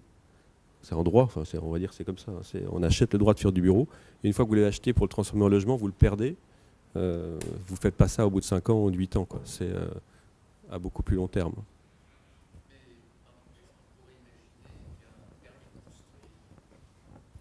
Et Rubin. Soit pas affecté, c'est-à-dire qu'on n'affecte pas dès le départ d'une opération. Je pense qu'une génération les générations qui vont nous suivre seront postées là. C'est-à-dire qu'on est capable de mettre en place une structure, qu'on n'affecte pas le bâtiment. Enfin, je crois que vous savez ce que c'est qu'on est obligé de cocher dans une case pour savoir si c'est du logement, du bureau, de l'activité. Et à partir de là, on laisse venir les opportunités. Et juste dire, je vous suis tout à fait, vous m'entendez là, sur ce que vous avez dit, la réversibilité, c'est venu des élus qui sont sur les gares du Grand Paris, enfin qui sont dans les communes qui accueillent les gares du Grand Paris, et qui s'inquiètent énormément et posent la question aux promoteurs si jamais les bureaux qui sont bien plus profitables au niveau des taxes ne se louaient pas, est-ce que vous pouvez me rendre ça réversible d'un coup de maître comme ça? Et c'est un peu rapide de dire qu'on peut le faire parce que ça nécessite énormément d'études, parce qu'il y a des critères qui ne sont absolument pas de même culture. On sait bien d'ailleurs que les gens qui vendent des bureaux, vous parlez des investisseurs, ne sont pas du tout les gens comme Anna Crémizer qui s'occupent du social et du logement. C'est-à-dire ce sont deux cultures extrêmement différentes. Et peut-être qu'à un moment, la question du réversible, c'est bien ça, c'est de pouvoir mêler les cultures et à partir de là, on change les structures des bâtiments parce que ce qui n'a pas été évoqué, c'est le système constructif qui nous permet d'arriver à la réversibilité d'un bâtiment. C'est-à-dire que tout le plaisir du génie des lieux que vous avez tous trouvé dans vos 3 opérations, on les connaît, on les perçoit, mais les Perret, les Eiffel, les NBIC ont bien inventé des systèmes qui nous ont permis de mettre en place, qui leur ont permis de mettre en place des structures qui étaient capables d'accepter les fonctions qui étaient à l'époque et qu'on a reconverties 2, 3, 4 fois depuis. Donc la question de la structure me paraît très, très importante, c'est-à-dire que les majors ne pourront pas être absents de cette réflexion du réversible, parce que c'est les majors qui font, enfin en France on en a 3, même dans le monde on en a plutôt 3. Et la question de la finance, vous parlez des investisseurs, mais tout à l'heure il y avait un peu plus de poésie, parce que les investisseurs sont, disons, sans innocence sur ce sujet-là, mais je crois qu'Alain et Marc, vous avez parlé des qualités d'habiter. C'est absolument plus l'habitant qui décide de la manière d'habiter. C'est l'investissement, c'est une pièce perdue en 15 ans, je crois. Non, Anna? Sur les T3, enfin, ce que valait un T3 aujourd'hui est un T2. Et donc, la question de la finance est extrêmement prenante, comme la question de la structure est extrêmement prenante. Et ces deux sujets, s'ils ne sont pas... Je vois qu'Alain veut me répondre. Je vais te laisser répondre, mais s'ils ne sont pas pris en compte, moi je finis par être un repenti de la transformation, parce qu'un bâtiment, et je finis là, un bâtiment ça vaut 120% d'efforts, un bâtiment réhabilité c'est 120% d'efforts, un bâtiment réversible ce serait 20% d'efforts, c'est-à-dire que si on anticipait ce que vous disiez tout à l'heure, les capacités d'un bâtiment à devenir bureau, logement, activité, on n'a plus qu'à imaginer une dépense de 20% pour le convertir. Alors qu'aujourd'hui, un bâtiment réhabilité, on est en train pour la RIVP de transformer un bâtiment de Claude Parent de bureau en logement. L'effort, le labeur que ça représente en études et ce que ça représentait en chantier me paraît pas moral, quoi. Donc je serais plutôt pour un effort, une espèce de génétique nouvelle. Après tout, il ne faut pas se gêner en architecture, puisque c'est un peu entre l'homme transformé et les bâtiments transformés, c'est de réfléchir à une industrialisation du bâtiment pour faire que, sans monotonie, on soit capable de mettre en place des structures capables d'accueillir différemment. Alain, tu... À la moitié. Non, je voulais juste dire que dans le coût du logement, il y a tout le coût du foncier, par exemple, est fondamental. Enfin, vous l'annonciez, c'est vraiment très important. Si on voulait vraiment travailler sur le logement et que ça revienne aux habitants, les villes, on devrait travailler avec les villes sur le coût du foncier. Parce que c'est ça aussi qui greffe énormément le coût des logements. Enfin, donc il y a tout ce travail à mener. Si on voulait vraiment, alors je ne parle pas de réversibilité, hein, je parle vraiment du travail des logements qui ont échappé aux habitants. Donc c'est sur tout ce travail-là qu'il faudrait faire avec les villes et tout. C'est de longue haleine et c'est vraiment très, très difficile pour nous architectes, je veux dire. Il nous reste 3 minutes. Y aurait-il une ultime question ? Sinon, si ça peut vous rassurer, on ne va pas refermer le dossier ce soir, hein. C'est une question trop importante et il y aura ici beaucoup de sujets là-dessus. Et nous inviterons, j'ai entendu la transformation d'un bâtiment de Claude Parent, ça me paraît particulièrement intéressant. Donc évidemment, le groupe Canal sera invité ici à en parler, et sans parler de la transformation du bâtiment de Libération, qui a été l'un des grands moments de la transformation en France. Donc je vais vous remercier nos invités, je vous remercier tous et vous donner rendez-vous le 28 septembre prochain pour une discussion sur les fondamentaux. Que reste-t-il des fondamentaux, qui va opposer Frédéric Borel à Paul Andreu. Voilà, ça sera ici même et c'est à 19 h. Merci à tous.